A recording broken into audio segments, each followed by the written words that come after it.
Sir Meenakshi ma'am கேட்டதா சொல்லிடுங்க sir. Madurai Meenakshi தானே? உங்க மீனாட்சி சார்.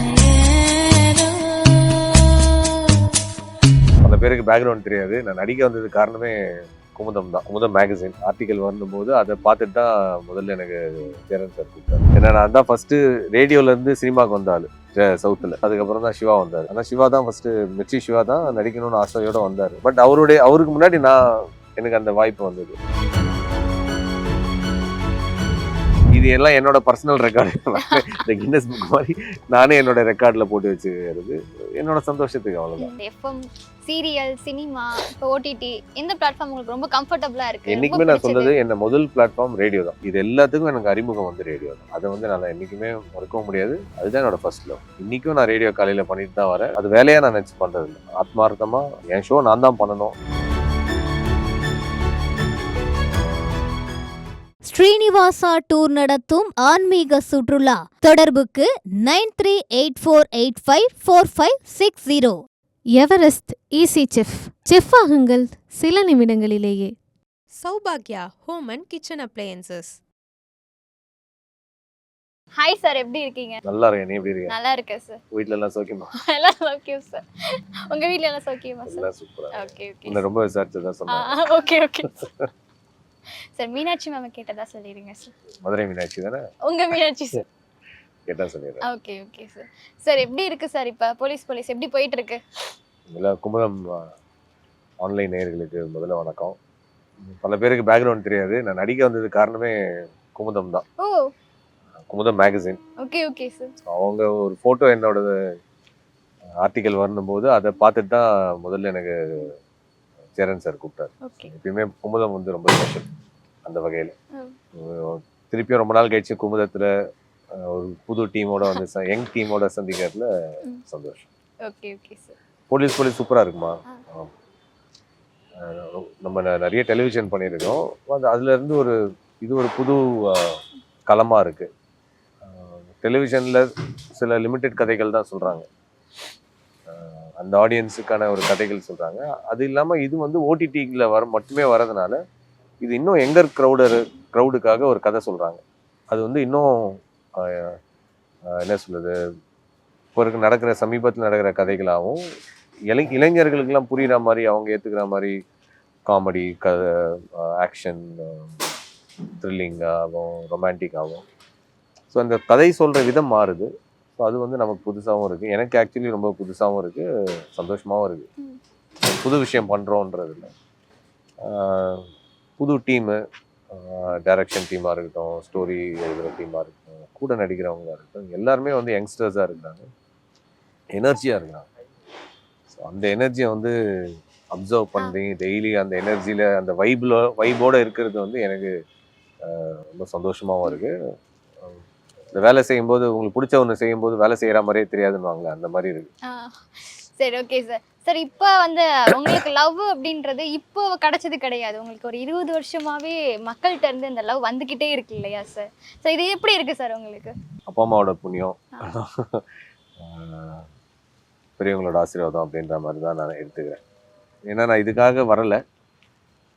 இங்கே வந்து இப்படி ஒரு அன்பும் ஆதரவும் நமக்கு கிடைக்கிறது வந்து உண்மையிலேயே பெரிய வரும். அது ரேடியோலையும் கிடைச்சிட்டு இருக்கு, டெலிவிஷன்லேயும் கிடைக்குது, நீங்கள் ஓடிடிலையும் அது கிடைக்குது. அப்படிங்கும்போது ரொம்பவே இவங்களுக்கெல்லாம் நம்ம என்ன கைமாறு செய்வோம்னு தெரியல. நம்ம செய்கிற ஒரே விஷயம் அவங்கள என்டர்டெயின் பண்ணணும், தொடர்ந்து நல்லா ஜெனுவினாக பண்ணணும், ஆனஸ்டாக அதுக்குன்னு நடிக்கணும், மெனக்கிடணுன்றது அந்த ஒரு முயற்சி தான் பண்ணிட்டு இருக்கு. அதுதான் நான் இப்போதைக்கு எல்லாருக்கும் செய்யக்கூடிய ஒரு நன்றி கடன் நினைச்சா சின்சியராக இருக்கணும் இன்னும் என் ஒர்க்கில். ஸோ அது நான் ட்ரை பண்ணுறேன். Okay okay. உங்களை நாங்கள் எல்லா பிளாட்ஃபார்ம்லேயும் பார்த்துருக்கோம் சார். ஸோ உங்களுக்கு இப்படி எல்லா பிளாட்ஃபார்ம்லேயும் போகிறதுனால ஒரு பெருமை இருக்கா சார் உங்களுக்கு? நான் எல்லாத்துலேயும் நடிச்சிருக்கேன். எனக்கு என்னோட சொந்த பெருமை தான். ஏன்னா நான் தான் ஃபஸ்ட்டு ரேடியோலேருந்து சினிமாவுக்கு வந்தாள் சவுத்தில். நான் தான் முதல்ல வந்தேன். அதுக்கப்புறம் தான் சிவா வந்தார். ஆனால் சிவா தான் ஃபஸ்ட்டு மிர்ச்சி சிவா தான் நடிக்கணும்னு ஆசையோடு வந்தார். பட் அவருக்கு முன்னாடி எனக்கு அந்த வாய்ப்பு வந்தது. ஸோ அந்த ஒரு பெருமை இருக்குது. ரேடியோவிலேருந்து சினிமாவுக்கு வந்த ஆள், ரேடியோவிலேருந்து டிவி, ரேடியோவிலேருந்து ஓடிடி சீரீஸ் பண்ணேன் ஃபஸ்ட்டு. இப்போது திருப்பி ஓடிடி, இது எல்லாமும் சேர்ந்து ஒன்றா பண்ணிகிட்டு இருக்க பெருமையும் இருக்குது. Radio, television and OTT. ஆ. ஸோ அந்த மாதிரி காம்பினேஷன் நானே, இது எல்லாம் என்னோட பர்சனல் ரெக்கார்டு. இந்த கின்னஸ் புக் மாதிரி நானே என்னோட ரெக்கார்டில் போட்டு வச்சுக்கிறது என்னோட சந்தோஷத்துக்கு, அவ்வளோதான். Okay okay sir. பட் நான் வந்து ஒரு வேலையாக சின்சியராக பண்ணணும்னு நினைக்கிறேன். எந்த பிளாட்ஃபார்மாக இருந்தாலும் என்டர்டெயின்மெண்ட் தான். இதோட பேஸ் என்னன்னா எல்லாமே என்டர்டெயின்மெண்ட், கலைத்துறை. ஆ. அதில் ஏதோ ஒரு ஃபார்மில் இருக்கிறோன்றது சந்தோஷம். Okay okay sir. இவ்வளோ பிளாட்ஃபார்மில் உங்களுக்கு எந்த பிளாட்ஃபார்ம் பிடிச்சிருக்கு சார்? எஃப்எம், சீரியல், சினிமா, இப்போ ஓடிடி, எந்த பிளாட்ஃபார்ம் உங்களுக்கு ரொம்ப கம்ஃபர்டபுளாக இருக்குது? என்றைக்குமே நான் சொல்றது, என்ன முதல் பிளாட்ஃபார்ம் ரேடியோ தான். I'm radio jock at heart. நான் ஆக்டர் வந்து பை ஆப்பர்ச்சுனிட்டி அண்ட் அதுக்கப்புறம் வந்த விஷயம். பட் நான் வந்து ஃபஸ்ட்டு வந்து ரேடியோ ஜாக். எனக்கு இது எல்லாத்துக்கும் எனக்கு அறிமுகம் வந்து ரேடியோ தான். ஸோ அதை வந்து நான் என்றைக்குமே மறக்கவும் முடியாது. அதுதான் என்னோட ஃபர்ஸ்ட் லவ். இன்றைக்கும் நான் ரேடியோ காலையில் பண்ணிட்டு தான் வரேன். அது வேலையாக நான் நினச்சி பண்ணுறதில்ல. ஆத்மார்த்தமாக அதை நான் பண்ணணும். அது என் ஷோ நான் தான் பண்ணணும். எனக்காக இன்றைக்கி யாரோ கேட்கறதுக்கு இருக்கிறாங்க அங்கே, அவங்கள நான் டிசப்பாயிண்ட் பண்ணக்கூடாது. அவங்க பொழுது ஏதோ ஒன்று ஆக்கணும் ஒரு விதத்தில் அப்படின்ற அந்த ஒரு பொறுப்பு இருக்குது எனக்கு. என்னோடய ஃபர்ஸ்ட் லவ் ரேடியோ தான் இன்னைக்கு. மற்றதெல்லாம் நான் என்ன சொல்கிறது, மற்றதெல்லாம் நான் ரொம்ப பிடிச்சி தான் பண்ணுறேன். இதில் எது ஃபஸ்ட்டுன்னு கேட்டிங்கன்னா எனக்கு radio. Okay okay sir. Sir ரொம்ப தேங்க்ஸ் சார், உங்களோட பிஸி ஷெட்யூலில் வந்து எங்களுக்காக இன்டர்வியூ கொடுத்ததுக்கு. இந்த பிஸி தான் பெரிய வார்த்தையாக இருக்குது கேட்டது. சார் காலையில் எப்போ முடிச்சுட்டு இங்கே வந்திருக்கீங்க? அப்படிலாம் ஒன்றும் இல்லைம்மா. இந்த ஒரு 24 மணி நேரம் கடவுள் எது கொடுத்துருக்காரு. வேலை செய்யறதுக்கு. இப்போ அதுக்கு நடுவில் இந்த மாதிரி ஒரு பேசும்போது ஒரு ரிலாக்ஸாக தான் இருக்கும். இது பிஸின்னு நாங்கள் எடுத்துக்கல. நாங்கள் ஏதோ ஒரு வேலை பார்த்துன்னு இருக்கிறோம். அந்த நேரத்தில் நீ வந்து ஒரு பேட்டின்னு கேட்கும்போது சரி ஏதாவது சொல்கிறதுக்கு எனக்கு இருக்கணும் முதல்ல. அந்த மாதிரி இருக்கும்போது நீ என்னை அது எல்லாம் என்னை சொல்ல வைக்கக்கூடிய ஏதாவது ஒரு கேள்வி கேட்குறேன்னும் போது நம்மளோட ஒரு கான்வர்சேஷன், அந்த கான்வர்சேஷன் வந்து ஒரு ரிலாக்ஸ் தான். சரி இதனால் இதை பார்க்குற யாருக்கோ இது பயனுள்ளதாக இருக்குது, அவங்க டைம் நல்லா ஸ்பெண்ட் ஆகுதுன்னா I'm really happy. Okay okay, thank you sir. Thank you and thank you Kumudam. And இதை பார்த்துட்டு இருக்கிற எல்லாருக்கும் இயர் எண்டு வருது.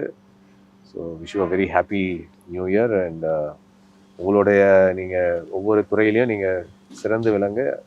நீங்கள் எப்படி எனக்கு சப்போர்ட் பண்ணுறீங்களோ I also wish and pray for you. Thank you. Thank you sir. Thank you. Srinivasa tour நடத்தும் ஆன்மீக சுற்றுலா. தொடர்புக்கு 9384854560. Everest easy chef. செஃப் ஆகுங்கள் சில நிமிடங்களிலேயே. Saubhagya Home and Kitchen Appliances.